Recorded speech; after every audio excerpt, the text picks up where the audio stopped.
بسم اللہ الرحمن الرحیم۔ دوستوں، حضرت ابراہیم علیہ السلام 86 سال کے ہو چکے تھے، لیکن آپ اولاد سے محروم تھے۔ پھر آپ یعنی ابراہیم علیہ السلام نے اللہ تعالیٰ سے دعا مانگی کہ اے اللہ ایک نیک اولاد عطا کر، اور اللہ تعالیٰ نے دعا قبول کی اور اولاد سے نوازا۔ لیکن اللہ نے ان کی دعا قبول کرتے ہوئے آپ کی دوسری اہلیہ سے یعنی حضرت ابراہیم علیہ السلام کی دوسری بیوی حضرت ہاجرہ سے حضرت اسماعیل علیہ السلام پیدا ہوئے۔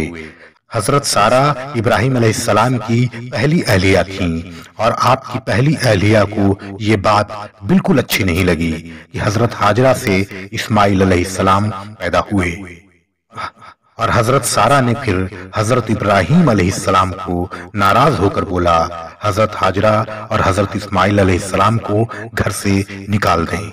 جب حضرت ابراہیم علیہ السلام کو اللہ تعالیٰ کا حکم ہوا کہ حضرت ہاجرہ اور حضرت اسماعیل علیہ السلام کو عرب کے تپتے ریگستان میں چھوڑ دیا جائے، حضرت ابراہیم علیہ السلام حضرت ہاجرہ اور حضرت اسماعیل علیہ السلام کو اسی جگہ پر لے آئے جہاں پر آج خانہ کعبہ ہے۔ اور اس زمانے میں یہ جگہ ریگستان ہوا کرتا تھا، بالکل بھی آبادی نہیں تھی، اور صرف ہر طرف تپتی ہوئی ریت اور پہاڑ تھے، بالکل سنسان ریگستان تھا۔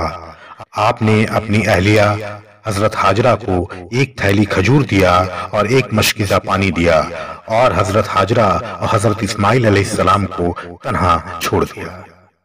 پھر حضرت ہاجرہ رضی اللہ تعالی عنہا نے حضرت ابراہیم علیہ السلام سے پوچھا، اے اللہ کے نبی، آپ مجھے یہاں تنہائی میں کہاں لے آئے ہیں؟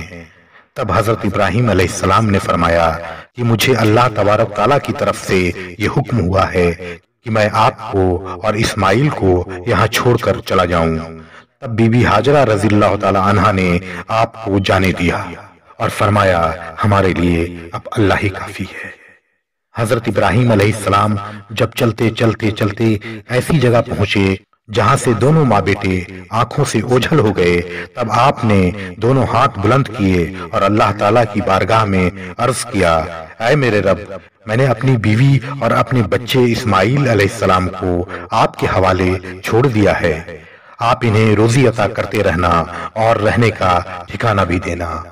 اور دعا کر کے حضرت ابراہیم علیہ السلام وہاں سے چلے گئے۔ حضرت بیوی ہاجرہ چند روز کھجور سے گزارا کرتی رہیں اور مشکل سے پانی پیتی رہیں، اور حضرت اسماعیل کو اپنا دودھ پلاتی رہیں۔ جب پانی اور کھجور ختم ہو گیا تب حضرت ہاجرہ پریشان ہو گئیں، کیونکہ وہ خود بھوکی رہنے لگیں، اس لیے دودھ بھی نہیں اترتا تھا جس سے اسماعیل علیہ السلام کا پیٹ بھرتی۔ اور پھر حضرت اسماعیل علیہ السلام نے بھوک اور پیاس کی شدت سے رونا شروع کر دیا تھا۔ جب ماں نے اپنے بچے کو پریشانی میں دیکھا تو بے چین ہو اٹھیں اور فوراً پانی کی تلاش میں ادھر ادھر بھٹکنے لگیں۔ حضرت ہاجرہ صفا پہاڑی پر چڑھیں کہ شاید انہیں کوئی اللہ کا بندہ نظر آ جائے، مدد مل جائے، کہیں کوئی جگہ پانی مل جائے، لیکن انہیں وہاں پر کچھ نظر نہ آیا۔ اور پھر وہ دوسری پہاڑی ماروا پر چڑھیں کہ کہیں پانی نظر آ جائے۔ اس طرح حضرت ہاجرہ نے 7 چکر لگائے۔ جب حضرت اسماعیل علیہ السلام کو بھوکا اور پیاسا دیکھتی تو ماں دوڑی دوڑی پہاڑی پر چڑھتی۔ ماں نے جب اپنے بھوکے بلکتے پیاسے اپنے بچے کو دیکھا تو حضرت بیوی ہاجرہ سے رہا نہ گیا، وہ 7ویں بار بھی پہاڑ پر چڑھیں۔ اسی طرح سے وہ خالی ہاتھ پھر لوٹ آئیں۔